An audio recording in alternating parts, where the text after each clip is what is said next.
welcome to the third review of the evening. Up this time is About an Elf.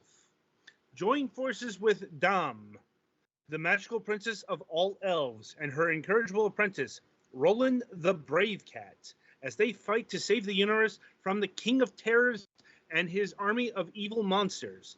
This is a point-and-click-ish, RPG-ish, visual novel-ish game of gigant awesome proportions. Do you have what it takes to,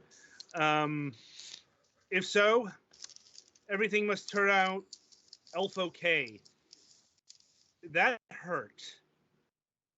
Anyway, explore This is a very strange game. Yeah, explore 4 magical, mysterious lands, decipher indecipherable crystal visions. Okay. Really, Adam. What element would you? What comes to mind for you when you're looking at a picture of a cat's face? That's not what I'm okaying about. Decipher the indecipherable. Fuck's sakes. That one was pretty fucking indecipherable. Yeah, I know. Anyway, fight an assortment of evil monsters, each more monstrous than the last. God, this and is the fucking... fact that all of them look like dudes in costumes is... Yeah. Anyway, so... Over to the Galaxy 2, whatever the fuck this is. So my first impression on seeing the title and looking at the art of this, which is admittedly, this is some poser-ass art.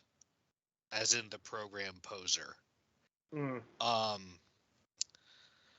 Was that it was just going to be a low-effort, terrible game that I was going to hate. It is not that. However, it is extremely absurdist, with a kind of random sense of humor that I'm sure that a lot of people would find obnoxious. So it definitely isn't for everyone. It does look like something that was dragged out from the bowels of Adult Swim. Kind of. The thing that came to mind for me was the vibe of Katamari Damacy, and specifically the parts involving the King of All Cosmos, where it's like stuff isn't going to make sense, and you just have to get used to that.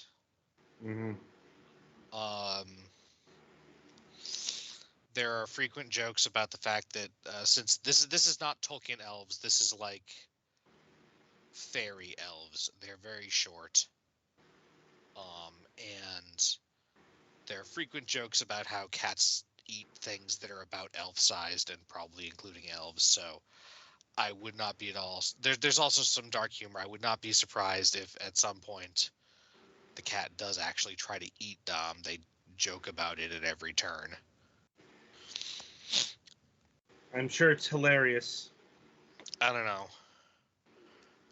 Well, it's like she's like, if I ever get the power and turn evil, you have to put me out of my misery. He's like, okay. She's like, you really? Yeah, okay. Expected a little hesitation there, but anyway. So yeah, functionally the game is like 80% visual novel, where you just are advancing the text, occasionally getting choices that don't make much of a difference. But then occasionally you get a adventure game style point and click sequence where you have to investigate various things to acquire an item that is used for like one puzzle, which is usually available right afterwards.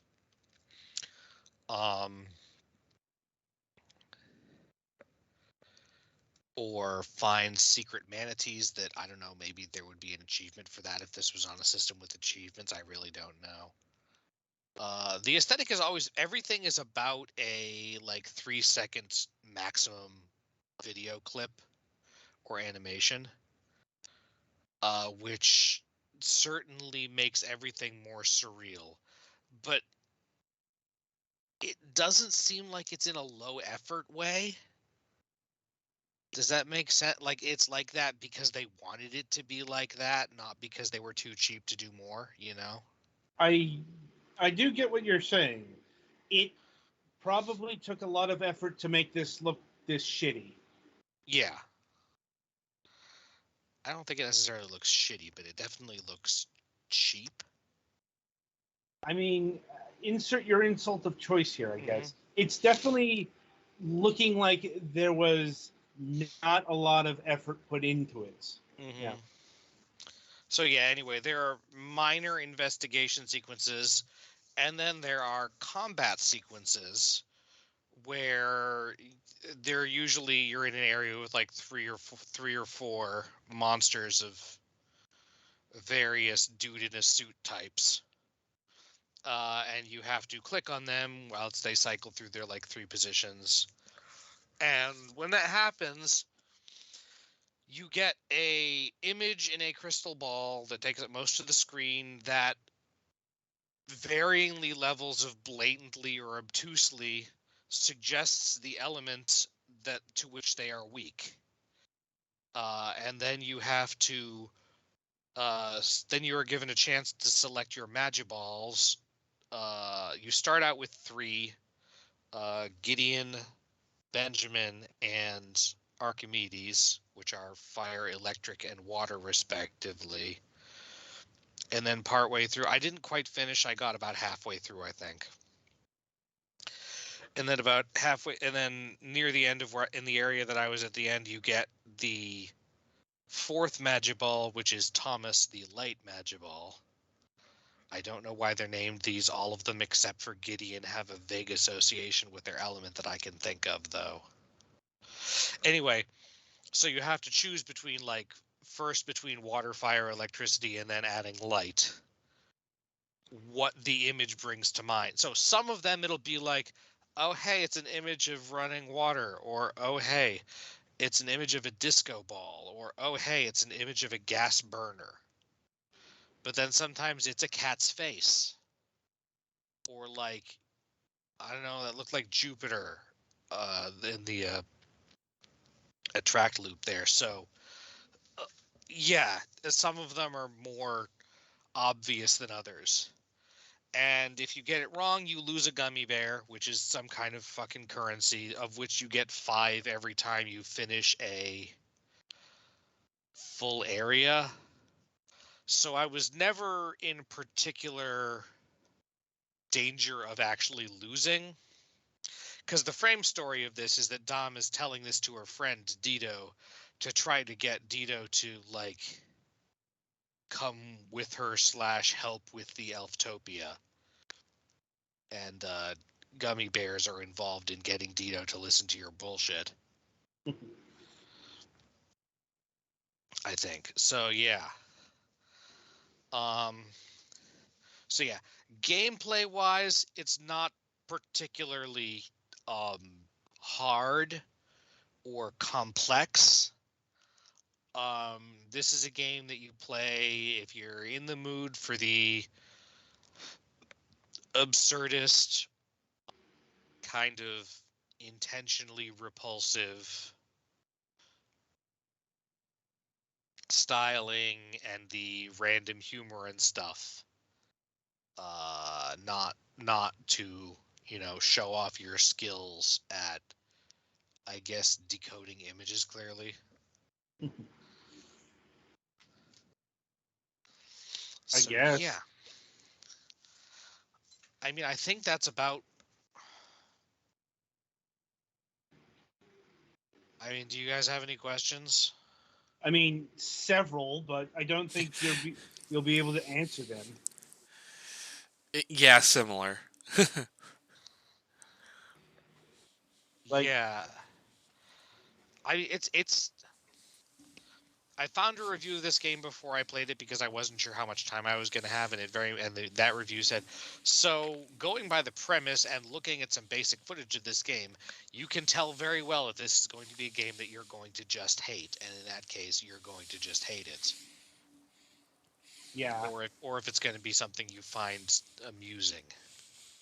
And thankfully, I mostly found it amusing. That is helpful. And my understanding is it's not super long. I finished the second area in a couple. Got to the end of the second area of 4 in a couple hours. Mm-hmm. So, Anything to report in terms of the music? I had the music not on super loud. It's not. There's not much of it. Okay. But it's got a quirky sound. I think that's what you would expect. Either that or like fart noises. No, it's bouncy, quirky. Well, yeah. Well, here's the thing. This game was either going to be quirky or trolling. And it sounds like it fell on the quirky side of the equation. To me, at least. I mean, I'm not going to say there's no element of trolling there, but it's like fair, voluntary. I don't know. Yeah. Anyway, so in terms of the price, this clocks like in. Sometimes in a combat thing, you don't actually get to solve it because the cat just eats the thing. Like, it doesn't even give you the choice. So yeah. Right. There's even a separate victory screen for when that happens.